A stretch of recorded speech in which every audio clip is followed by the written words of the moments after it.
The air in the house felt wrong, heavy with a silence that pressed against my chest like a fist. I stood in the kitchen, staring at the laptop screen glowing on the counter, its browser history open like a confession. At the top, in stark black letters, "How to get everything in a divorce." My wife, Sarah, had typed those words. My Sarah. The woman who'd laughed with me over burnt toast just last week, whose hand I'd held at her mother's funeral. My pulse thrummed in my ears, a dull roar drowning out the ticking of the clock above the sink. I clicked the link. A legal blog loaded, detailing asset division, alimony, fault-based divorce laws. My hands shook as I scrolled through her search history. How to hide assets before divorce, divorce lawyer near me, grounds for divorce in no-fault state. Each query was a knife, slicing through the life we'd built over 12 years. I wanted to scream, to hurl the laptop against the wall, but my body wouldn't move. Instead, I stood frozen, the linoleum cold under my bare feet, the faint scent of Sarah's lavender perfume lingering in the air like a ghost. We'd been happy, hadn't we?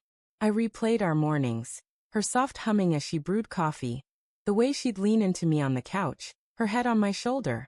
But lately there were cracks. She'd been distant, her phone always angled away, her evenings filled with vague excuses about book club or work dinners. I'd chalked it up to stress, her promotion at the ad agency, the late nights designing campaigns. I'd rationalized it, told myself I was paranoid. But this was no late-night meeting. This was premeditation. I closed the laptop, my breath shallow. The house was too quiet without her. She'd texted earlier, saying she'd be late again. Client dinner, don't wait up. I'd believed her. God, I'd believed her every time. But now, doubt gnawed at me, a rat chewing through the wires of my trust. I grabbed my keys, my coat, my heart pounding with a mix of dread and fury. I had to know. The drive to her office was a blur, city lights smearing across the windshield like tears. Her ad agency was downtown, a sleek glass building that glowed against the dusk. I parked across the street, my truck half hidden behind a delivery van. Her car was there, a silver sedan in the lot, but the office windows were dark. No late-night campaign meetings. My stomach twisted. I waited, gripping the steering wheel, my knuckles white. An hour passed. Then two. My phone buzzed, another text from Sarah. Running later than expected. Love you. The words burned. Love you. How could she? I was about to start the engine, to drive home and confront her later, when I saw her. She stepped out of a side exit, her coat draped over her arm, her hair catching the streetlight's glow. She wasn't alone. A man followed her, tall, broad-shouldered, in a tailored suit.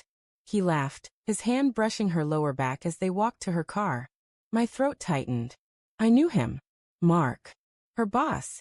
They didn't kiss, didn't embrace, but the intimacy in their movements was unmistakable. The way she tilted her head toward him, the ease of his touch. I wanted to be wrong. I wanted it to be a misunderstanding, a friendly colleague moment.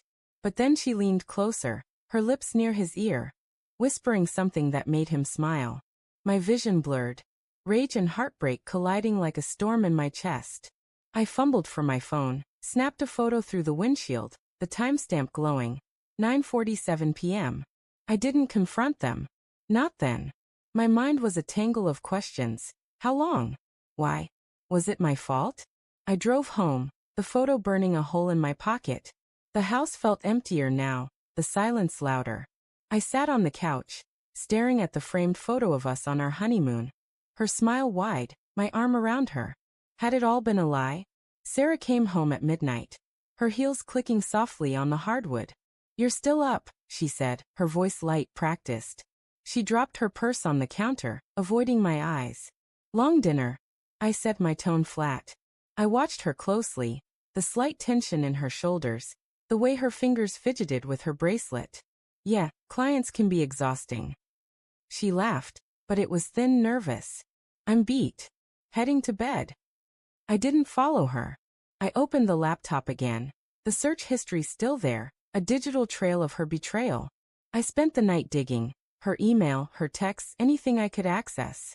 It wasn't hard. She'd never changed her passwords. There were messages to Mark, subtle at first, then bolder. Missed you last night, can't wait for Friday. My chest ached, each word a fresh wound. But it was the email to a divorce lawyer that broke me. I want to protect my assets and ensure I come out ahead. Can we discuss fault-based grounds? The next weeks were a haze of quiet rage and calculated restraint. I didn't confront her. Not yet. I hired a private investigator, a grizzled man named Tom who smelled of stale coffee and cigarettes. He tailed her, confirmed what I already knew. Late-night meetings at Mark's apartment, weekend work trips to hotels. He gave me photos, timestamps, receipts. I built a case, my heart hardening with every piece of evidence. Sarah noticed my distance but played innocent, her concern almost convincing. "You okay, babe?"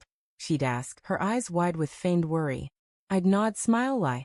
Inside, I was unraveling, torn between love and loathing. I still loved her. God help me, I did. But the woman I loved wasn't real anymore. She was a mask hiding a stranger who'd planned to take everything. Our home, our savings, my dignity. The divorce papers came 3 months later, served to me at work like a slap. Sarah's lawyer had crafted a narrative. I was neglectful, emotionally distant, at fault. She wanted the house, alimony, half my pension. My hands shook as I read the demands, but I wasn't surprised. I'd prepared for this. In court, Sarah sat across from me, her face composed, almost serene. Mark wasn't there, but I felt his presence in her confidence, the way she avoided my gaze. Her lawyer spun a tale of a crumbling marriage, painting me as the villain. I listened, silent, my attorney calm beside me. When it was my turn, I didn't speak. My lawyer did, presenting the evidence with surgical precision. Photos, texts, hotel receipts, the private investigator's report. The courtroom grew still, the air thick with tension. Sarah's face paled, her composure cracking as the judge reviewed the documents. "Your Honor," my lawyer said, "my client seeks a fault-based divorce on grounds of adultery. We also request full asset disclosure to ensure no funds were hidden, as suggested by the defendant's search history." He slid a printout across the table, her Google searches, time-stamped, undeniable. Sarah's eyes met mine, wide with panic, then shame. She opened her mouth, but no words came. The judge's voice was cold, methodical, outlining the consequences of her actions. No alimony. Equitable asset division. The house would be sold, proceeds split. Her lawyer stammered, unprepared for the counterattack. As we left the courtroom, Sarah grabbed my arm, tears streaming down her face. "I'm sorry," she whispered, her voice breaking. "I didn't mean for it to happen like this." I pulled away, my heart a stone. "You Googled how to take everything," I said, my voice low, steady. "You didn't just betray me. You planned to destroy me." She sobbed, but I walked away, the weight of her betrayal lifting with each step. The victory wasn't sweet, it was bitter, laced with loss. I'd loved her, built a life with her, and now it was ash. But as I stepped into the sunlight, the city buzzing around me, I felt something new, freedom. Not from her, but from the lie I'd been living.